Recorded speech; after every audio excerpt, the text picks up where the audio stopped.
Charlie. Hey, how are you? Good. Good to hear your voice. How's my boy?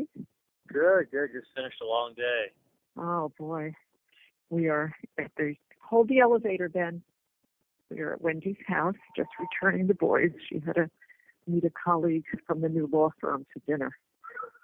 Did you just step on your foot, Lincoln? No. Give me 1 second in the elevator, Charlie. If I lose you, I'll call you right back, okay? Sure. Just going up. Give me 1 second. Yeah, I'm talking to Uncle Charlie, the boatman, the man who's going to captain our ship on Sunday, right? Can you still hear me? What's that? Hello? Oh, good. I thought I would lose you in the elevator. That's good. You didn't. So they are bathed and had dinner and everything. They're just going to put their PJs on and get a story, and then they are off to sleep. So where are you? I'm on 95. I'm just headed home. Yeah. How far from home are you? What's that? Long ride, short ride? It's like 10 minutes from the house. 15 Oh, minutes. good. It's not bad. Oh, Yeah, it's good. Fort Lauderdale. Oh, okay. That's good. I'm glad to hear that. So your day went well?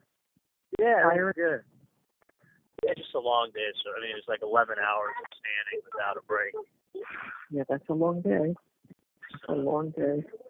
Dad got home about an hour ago, and Lincoln said, Grandpa, you don't have to work tomorrow. And Dad said, no, Lincoln, I do. I have to see patients. He says, well, that's not right, because you're the boss. You could stay home and play with me if you want to. He likes the idea that Grandpa's the boss. Unfortunately, I told him even the boss sometimes has to work. So that's frustrating. Then go right in your room and put your PJs on. Yes, honey. So Dad worked Tuesday, Wednesday this week? That's it. Dude, that's perfect. It is, actually. It is. No, I mean, we should keep it to 2 days a week until, and every once, like we've been doing, like until you have a big case, you can fill the third day. Otherwise, 2 days a week. Yep. I mean, remember how many times you were like, well, what about the patient that comes? And I'm like, I have a whole new attitude. My son taught me something different. I mean, what do you think? The place is going to fucking burn down because Dad's not there to that's check for That's exactly right. To check for a filling. The place is going to burn down. You know what? You know what? You become so used to that's your routine. That's what you do. You need to be here, all that you don't think any other way.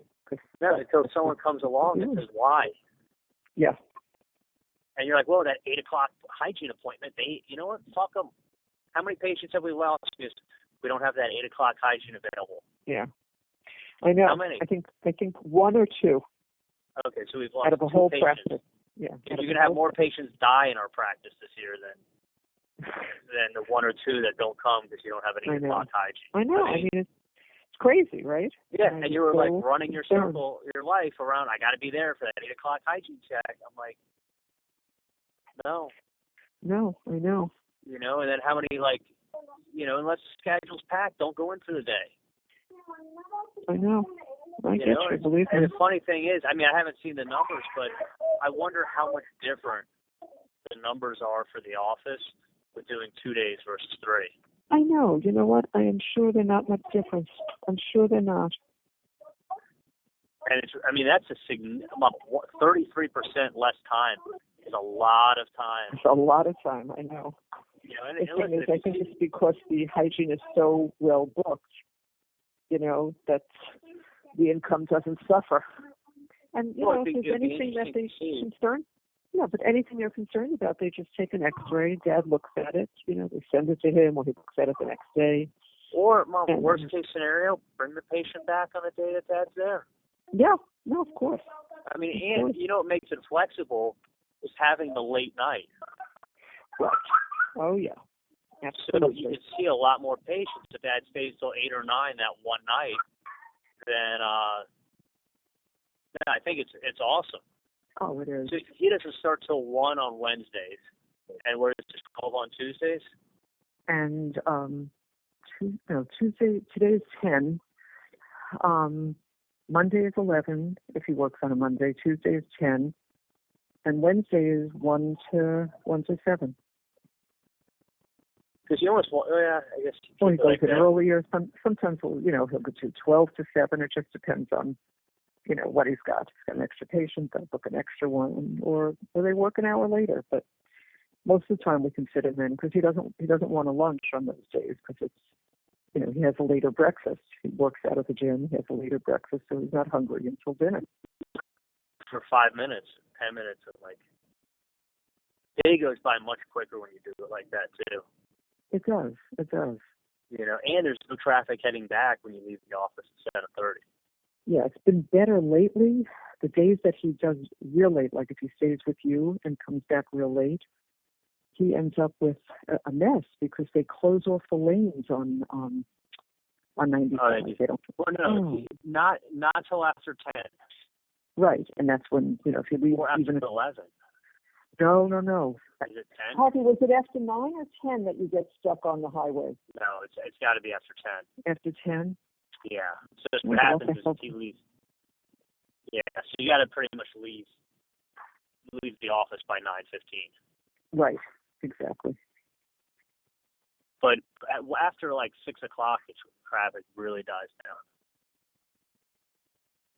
Yeah. Oh, for sure. He got home today. It was at 6:45.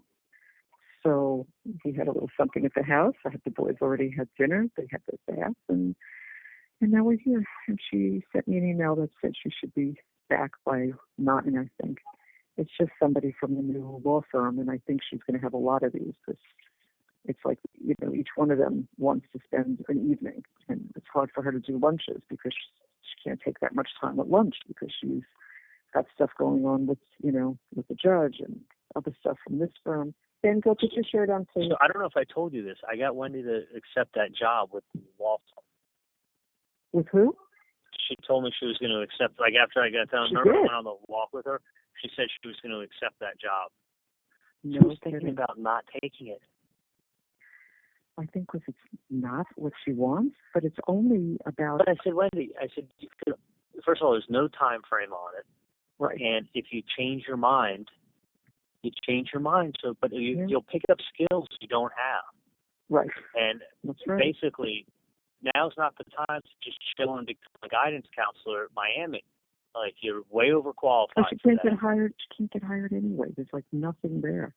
No, they offered her a job at UM. The dean called her up at UM. Oh, she didn't tell me that. Yeah, but it would have been basically as a... Yeah, she's just not qualified to be a guidance counselor. Not a guidance counselor, but an advisor or whatever it was. Oh. She's like, no, it's basically, it would have been brainless work for her. Mm. She said, the way she said it, she said even the dean called her up to ask her to take the job. Mm. But the thing is, I'm like, Wendy, you have to get as much skill as you can now. Right. If this is a skill you just got done telling me you don't really know how to do, now's the time to go learn that skill, not later. Right. You need to learn it. So at least you can learn it and say you don't like it. You can learn it. You can make a bunch of money.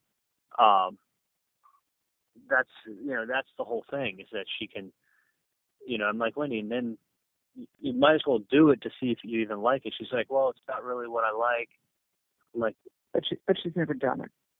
Right, but you've never done it, so you really don't know until it's like dentistry. Until you practice dentistry, you don't really know what it's like. Exactly. So I got her to do that, and then the other thing I was going to tell you is she asked me if Dave could come to the house for Mother's Day. Oh, she asked you. Yeah, if I would mind, and I said, of course I mind. Don't bring him. I told her, I said, yeah, bring him. She texted me the other day. Oh, and I said, yeah, bring him. The more the merrier. Why not? It's fun. Yeah, I don't care. Listen, I wouldn't care if you take the kids and her and Dave on the boat for an hour. Oh, yeah. Hang by the pool just to have, a nice whatever we do. But, yeah, I told her, of course, bring him. I'm sure you'd rather her go spend the day with him than you anyway. That's the best Mother's Day present you could have given me. Go spend the day with him. You know what? I'm happy. As you know, I'm super happy. Yeah. I hear that. So thank you. Oh yeah, no, I thought that'd be your best Mother's Day present this year. Wendy wants to bring Dave. Yay. She's developing a brain. She's developing a brain, that's right. And you know what? I have to walk away so they don't hear me. You know what Ben said to me before? I said, Ben, you know, because he's not, Ben, well, both boys are not very good at hugging and kissing, and it always makes Wendy feel bad. I said, honey, they're boys. They're just not the way girls are. Girls are more kissy.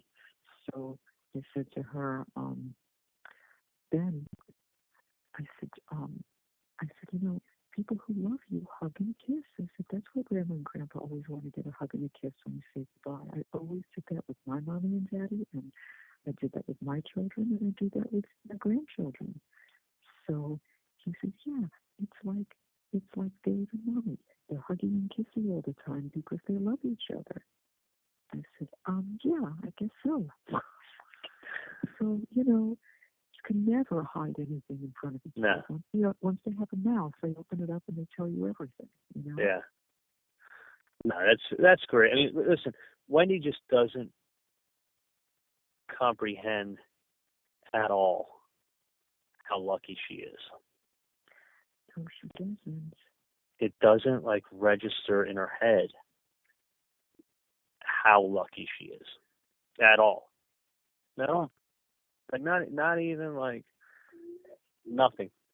It's just, which is great, you know. But at least she doesn't see herself as a victim anymore, which is great too. I'm just happy to hear that she is spending more and more time with Dave. That's great. Yeah, no. So she's. And the funny thing was, I actually thought about it would be nice to invite him, but then I thought, oh, I can't do that because his wife probably has kids on Mother's Day. Maybe he wants to do something with her, even though it's an ex-wife. She's still the mother of his children. No. He paid her $3 million to get lost.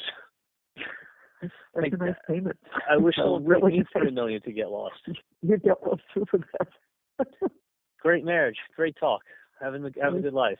It's been nice. Thank you very much, and I will get lost. I appreciate it. That's awesome. So yeah. You know what? Thank you for sharing that. Really and truly, that makes me feel better. No, you're welcome. And I don't know what time June's doing stuff with her family, her mom, but I may. One second. He went down there to the bathroom. So Charlie's good. He's on his way home. You're probably home already, right? Yeah, I just pulled his dog. Okay. But I will. June may come. It just depends if what do you call it? If I don't know what she's doing with her mom that day. If she's doing dinner or what. I know we're doing it 12 o'clock, right? Yeah, it's better in the afternoon. It's better for the kids too. Yeah. You need a little help? Okay. So she helped. This one day when you have boys, when you have children, this is what you get. Hold on a second. You get grandparents to do 85% of the work for you. I know. Let me take a look. I think your tissue's clean. Let me see. Good job. Lincoln, good job. Yeah.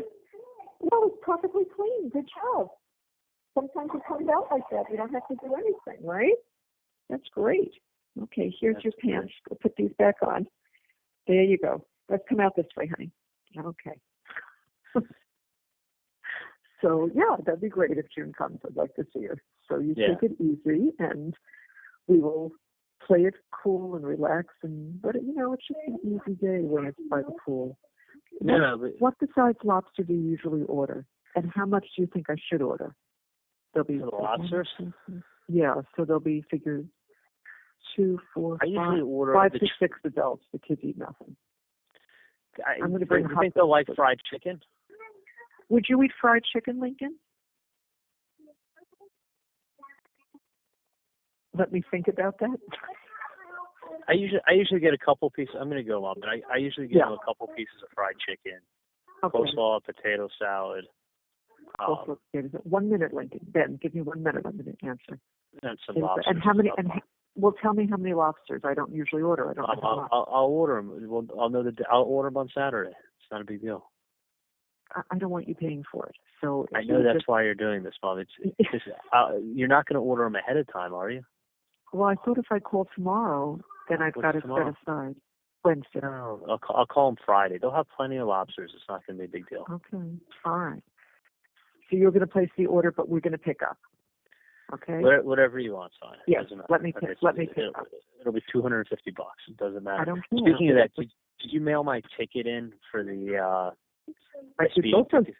both tickets, of those right? tickets. It was like at least a week ago. You know, I've gotten out of 2 speeding tickets also in the last 3 weeks also. Oh, Jesus. You know what I do? I work Yeah. at Broward General in the ER. There's an unwritten rule that they will never give a ticket to an ER doctor. Really? Because if they get hurt, the first face they're going to go see is you. And every cop knows that. If they get hurt on the job, the first place they're going is Broward. Really? They're going to they go to Broward General. They're going to the ER, Broward General. So do you want to look up and see the face of the guy you just gave a ticket to when you walk in there? That's funny. I would never have thought that. Yeah, Jerry told me that. He's like, man, I got out like 8 or 9 tickets. I go, how? He told me. So I got pulled over. Remember I told you I was in the HOV lane with no driver's license and a handgun underneath my seat?